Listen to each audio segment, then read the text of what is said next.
우파에게만 요구하는 탈이념화는 좌파들의 선동선전 전략 중의 하나.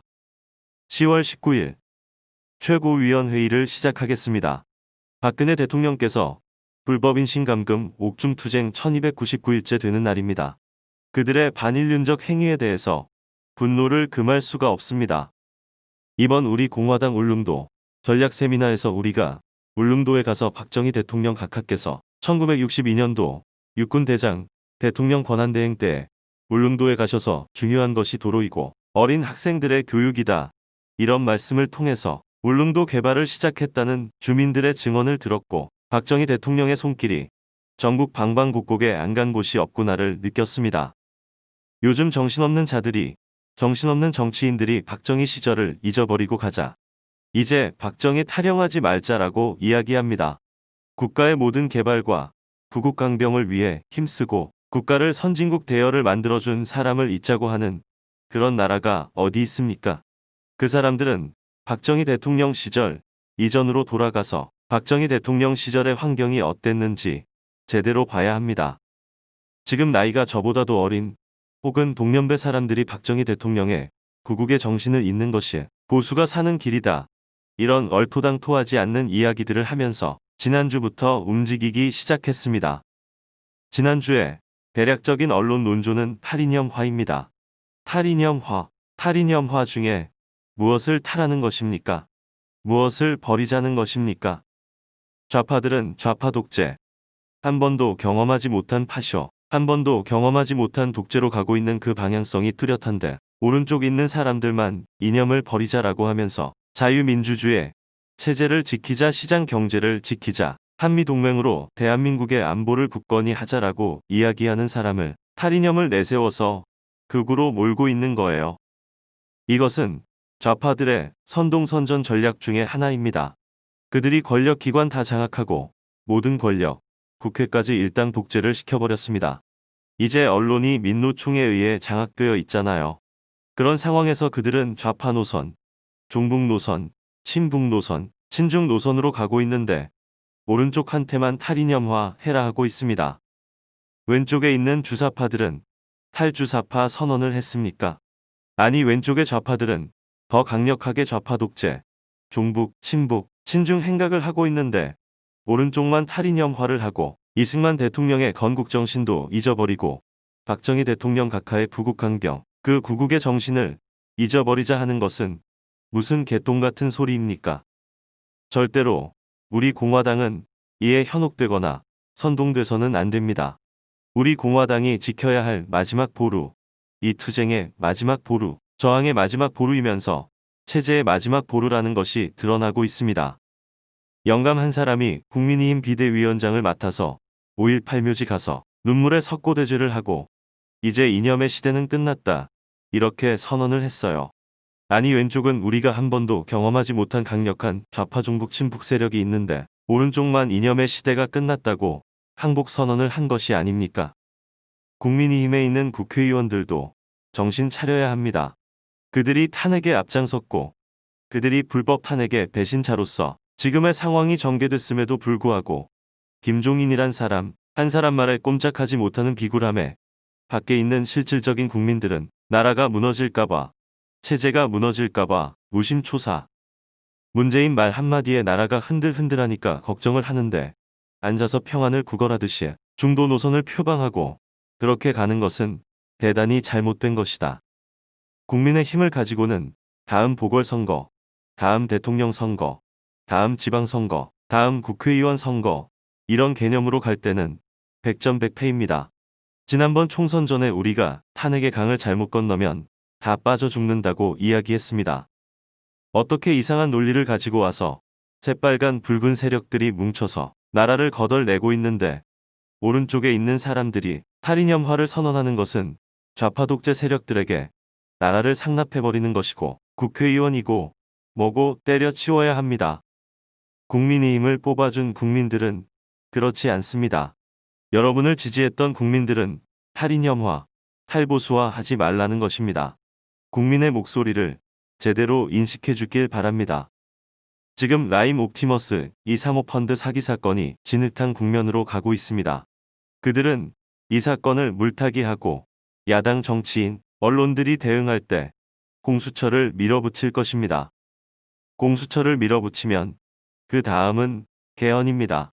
개헌에 대해 그들은 그 전에 시도했던 자유라는 이름을 헌법에서 빼버리고 광장민주주의를 대의민주주의를 보완한다는 명분을 가지고 민중민주주의 개헌을 추진할 것입니다. 우리 공화당은 이번 세미나를 통해 이런 일에 대한 대책들을 준비하고 있습니다. 이번 3박 4일 세미나에서 우선 우리 당의 투쟁 방향, 우리가 야당이어서 다 공개해서 말씀드릴 수 없지만 야당의 투쟁 방향과 우리가 투쟁을 어떤 방법으로 또 어떠한 때에 누가 언제 무엇을 어떻게 할 것인가란 주제를 가지고 정했습니다. 또 하나는 보궐선거, 대통령 선거, 지방선거에 대비하기 위한 당의 시스테마, 기존의 시민단체와 우리 조직과의 연대 연합을 어떻게 할 것인가, 당의 재정 문제 이런 부분을 어떤 식으로 할 것인가 등등 전반적인 당의 방향성이나 당에 가야 할 길을 최고위원, 시, 도당 위원장님들 당 사무처 분들과 같이 고민을 했고 그런 고민을 통해서 큰 그림들을 대략적으로 그렸습니다. 우리가 10월 26일 박정희 대통령 각하 서거일인데 오늘 각 언론사 기사들 보십시오. 10월 26일 대통령 서거 제41주기가 얼마 남지 않은 상황에서 탈박정희가 공개적으로 나오고 있습니다. 그것에 우리가 대비를 해야 하겠다고 말씀드립니다. 대비를 말로 하는 것이 아니라 행동으로 아스팔트 투쟁정당답게 하도록 하겠습니다. 우리 공화당이 가야 할 길에 대해서 걱정하는 분들도 많고 희망적인 분들도 많은데 전국의 당협이 구성되고 기존의 서명단과 당협 서명단이 전체적으로 운영되면 2년 안에 100만 당원, 20만 책임 당원을 만들 수 있다는 확신을 가지고 왔습니다. 이번 울릉도 전략 세미나를 준비하느라 고생하신 당 사무처, 경북도당 조문선 위원장님, 포항남구 울릉군 김경현 조직위원장님, 우하수 울릉군 서명단장님, 우성 동지님, 김태현 동지님께 이 기회를 빌려서 감사하다는 말씀을 드리겠습니다. 이번 울릉도 세미나 중에 토요일에 2시에 있었던 기자회견과 집회를 했습니다. 우리 공화당은 도동항에서 집회를 한 것입니다. 정상적인 집회 신고를 하고 구호도 하고 당가나 노래도 하고 집회 연설을 통해 연설을 하였습니다. 무대가 없지만 집회를 한 것입니다. 앞으로 우리 공화당이 전국에서 대규모 집회가 허가나지 않으면 집회 신고를 통해서 100인 미만을 신고해서 공식적인 집회를 하는 것을 울릉도에서 보여드린 것입니다. 그런 행동을 통해서 기자회견을 뛰어넘는 집회의 형태로 변화를 주셨으면 좋겠습니다. 저희들이 그래서 하나하나 집회 형식 그대로 했다는 것을 말씀드리고 전국시, 도당에서도 전국에서도 이런 집회 형식을 빌려서 투쟁 방향을 정해주시길 바라겠습니다. 지금 암흑의 시대를 막지 못하면 2020년을 사는 우리 또한 죄인인 것. 확실한 역사의식과 체제수호 의식을 가지고 함께 투쟁해 주시기를 바랍니다. 10월도 이제 반이 지나갑니다. 10월 26일 박정희 대통령 서거일, 11월 29일 유경수 여사님 탄신일이 있습니다. 우선 10월 24일부터 25일, 26일 3일 동안 박정희 대통령 각하 서거 41주기 추모 기간으로 정하겠습니다. 박정희 대통령 각하를 기리는 추모 기간에 여러 가지 행사들이 있을 것입니다. 매년 10월 26일 국립현충원에서는 오전 11시에 민족중흥회 중심으로 박정희 대통령 각하 추모제가 있습니다. 민족중흥회의 선배님들께서 준비를 잘 하시겠지만 그동안 민족중흥회에서 박정희 대통령 각하 유경수 여사님 추모제를 진행하면서 박근혜 대통령의 탄핵에 침묵하던 자들, 박근혜 대통령 탄핵 당시에 대통령 대행을 했던 자, 박근혜 대통령의 탄핵에 앞장섰던 자들을 어떻게 박정희 대통령 각하의 추모식에서 발언을 하게 할 수가 있습니까? 그것은 다시 한번 더 말씀드리지만 재고의 재고를 하셔야 합니다. 박근혜 대통령 탄핵에 앞장섰던 자들, 또 박근혜 대통령의 혜택을 가장 많이 받았으면서 침묵하는 비굴한 자들 그들을 두 분의 묘소에서 더 이상 만나지 않기를 바랍니다. 우리 공화당이 24일, 25일, 26일 박정희 대통령 각하 추모 기간으로 정한 것 또한 요즘 벌어지고 있는 박정희 대통령 각하 지우기를 하고 있는 좌파 언론들 때문입니다. 또 박정희 대통령 시대를 경험하지 못한 자들이 함부로 쓰는 역사를 우리는 똑바로 지키려고 해야 합니다. 그들이 자유파, 대한민국 건국 이승만 대통령, 부국강병 박정희 대통령, 자유통일 박근혜 대통령을 버리더라도 굳건하고 강하게 그분들을 기리는 것이 바로 우리 공화당의 가치입니다. 11월 29일은 예년과 같이 유경수 여사님 탄신 95주년 기념식을 준비해 주시기를 바랍니다. 이번 토요일부터 10월 내내 애국의 기간입니다. 우리 공화당답게 40만 명의 모든 당원뿐만 아니라 자유우파 국민들이 이 두 행사에 참여해서 좌파들의 공산화 전략에 맞서고 있다는 것을 보여야 합니다. 그들이 대한민국의 가치를 버리면 우리는 그 가치를 지키는 것의 중심에 있는 것입니다. 우리 공화당 7.4 전당대회 때 제가 암흑의 시대가 도래했고 암흑의 시대에는 선과 악밖에 없다고 말씀드렸습니다. 불행하게도 대한애국당 창당 이전 2017년 5월 28일 제가 발언했던 내용과 지금까지 우리 공화당이 이야기했던 내용이 너무나 맞아떨어지고 있는 대단히 불행한 사태들이 지금 벌어지고 있습니다. 부패를 부패라고 이야기하지 못하고 거짓을 거짓이라고 이야기하지 못하고 불의를 불의라고 이야기하지 못하고 침묵하고 굴종하면 대한민국은 암흑의 시대로 가는 것입니다. 그 암흑의 시대를 막지 못한 2020년을 사는 우리 또한 죄인인 것입니다. 확실한 역사의식과 체제수호 의식을 가지고 함께 투쟁해 주시기를 바랍니다. 우리 공화당을 제외하고 모두가 적이라는 생각이 듭니다. 그럴수록 우리 공화당은 더욱더 단결하고 하나된 모습을 보였으면 하는 바람입니다. 지금 라임 옵티머스 혹은 조국의 사모펀드 등 당시 운동권 세력들의 진흙탕 싸움이 또 부패한 정치인들이 도처에 부패를 숨기며 국민을 속이고 있습니다. 윤석열 검찰총장과 직접적인 대화를 안 했지만 박근혜 대통령의 탄핵에 대한 본인의 엄청난 실수와 잘못을 알고 있을 것입니다. 이제는 양심 고백을 할 때가 됐습니다. 한동훈 검사와 이영렬 수사본부장도 마찬가지고요. 박영수 특검을 비롯한 특검들도 마찬가지입니다. 이분들이 조국 대한민국에 무슨 짓을 했는지 반성해야 합니다. 이제 국민들한테 본인들이 무엇을 잘못했는가를 밝혀야 합니다. 이번에 라임 옵티머스 건에 있어 권력 게이트의 핵심이 어디에 있는지에 대한 생각을 가지고 있습니다. 그 핵심이 밝혀져야 합니다. 저는 그 핵심이 어느 쪽에 있고 왜 그렇게 했는지까지 대강 추측을 하고 있습니다. 안, 이, 박, 김의 그 상황들이 전개될 것입니다. 윤석열 총장이 대한민국에 속죄하는 길은 바로 권력 게이트의 최종 정점을 감옥으로 보내는 것입니다. 그것이 여당이 됐든 야당이 됐든 여야 구분 없이 좌우 구분 없이 부패한 자들은 감옥에 보내야 합니다. 그것이 윤석열 검찰총장이 역사와 대한민국 조국에 반성하는 길입니다. 예의주시해 보겠습니다. 여기에 또 한 명의 정치검찰이 반성을 통해서 속죄를 하는 것인지 그렇지 않으면 그렇게 역사의 죄인으로 남을 것인지 예의주시해 보겠습니다.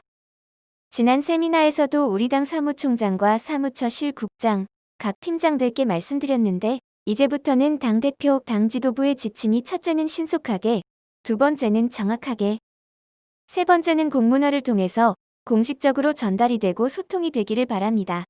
4년차 정당답게 당 사무처도 4년차 정당다운 모습을 보여주기를 바랍니다. 울릉도의 김명순 동지께 감사를 드립니다. 문재인 퇴진 마스크를 만드신 허준 선생님께도 감사드립니다. 우리가 홍보할 수 있는 부분은 모두 동원을 합시다. 우리의 힘이 약한 것 같지만 그렇지 않습니다. 울릉도에는 울릉도 주민들도 계시지만 전국에서 오신 관광객들이 굉장히 많습니다. 현장의 감동을 보셨어야 합니다. 손뼉 치고 같이 노래 불러주시고 눈물 흘려주셨습니다. 그것이 민심이라는 생각을 가지고 우리 공화당이 해온 그동안의 처절한 투쟁이 그렇게 헛되지 않았다. 그렇게 헛되지 않았다는 생각을 가집니다. 동지들께서 많이 힘드시지만 용기를 가지십시오. 당의 지도부를 믿으시고 본인의 작은 이견은 이제 내려놓으시고 당을 믿고 함께 해주시기를 바랍니다. 많은 조언과 의견 제출은 충분히 좋은 현상입니다. 단지 하나 그것이 너무 과도해지면 아집이 될 수밖에 없고 음해가 될 수밖에 없습니다. 어느 선까지 당 지도부, 당대표인 제가 알 정도까지 해주시면 판단은 저희들이 하겠습니다. 오늘 이성우 최고위원께서 서명대 발표를 해주셨습니다. 이번 주 한 주 동안에 7,346명이 서명을 해주셨습니다. 일반 당원, 책임 당원 입당이 1,500여 명을 넘었습니다. 이제 매주 10,000명의 서명과 5,000명의 입당하는 날이 그렇게 멀지 않았습니다. 전국에 계시는 서명단장님들, 여러분들이 최고의 애국자이십니다. 또 새롭게 조직을 맡으시는 조직위원장, 또 여러분들이 최고의 예비 애국자입니다.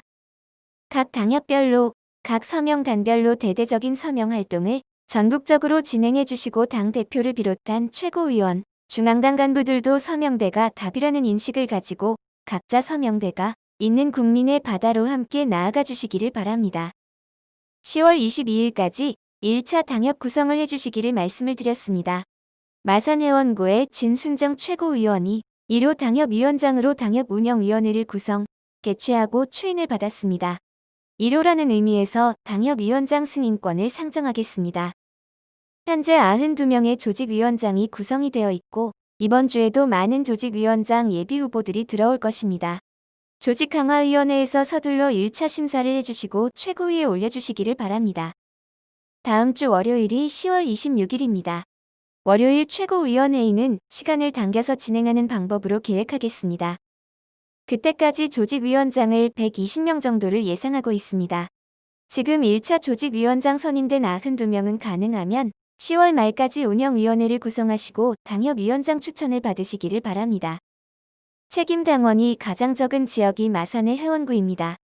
95명 중에서 19명이 운영위원 참석을 하셨다고 하니까 참석률이 20%가 넘지 않습니까?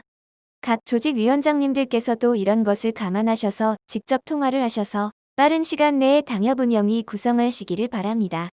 당협운영위원회에서 선출을 하는 것이 당협운영위원장입니다. 당협운영위원장을 뽑으셔서 중앙당 최고위원회로 올려주시면 오늘처럼 중앙당 추인 절차를 밟아서 중앙당에서 승인을 내리기로 하겠습니다. 조직위 구성은 조직위 구성대로, 당협 구성은 당협 구성대로 빨리 진행을 해서 우리 공화당의 명실상 부한 국민의 정당으로 거듭나는 계기가 되기를 바랍니다. 이것은 당대표 혼자서 할 수 없는 일이고 지도부가 할 수 있는 일도 아닙니다. 40만 명의 당원 4만 5천 명의 책임당원 동지들께서 전체가 움직여서 할 수 있는 일입니다. 전체가 하나 되어서 우리 공화당이 국민의 바닷속으로 조직화하는 것에 함께해 주시기를 바랍니다. 이의가 없으시면 우리 공화당 제1호 진순정 당협위원장 승인권을 통과시키도록 하겠습니다. 2020년 10월 19일 우리 공화당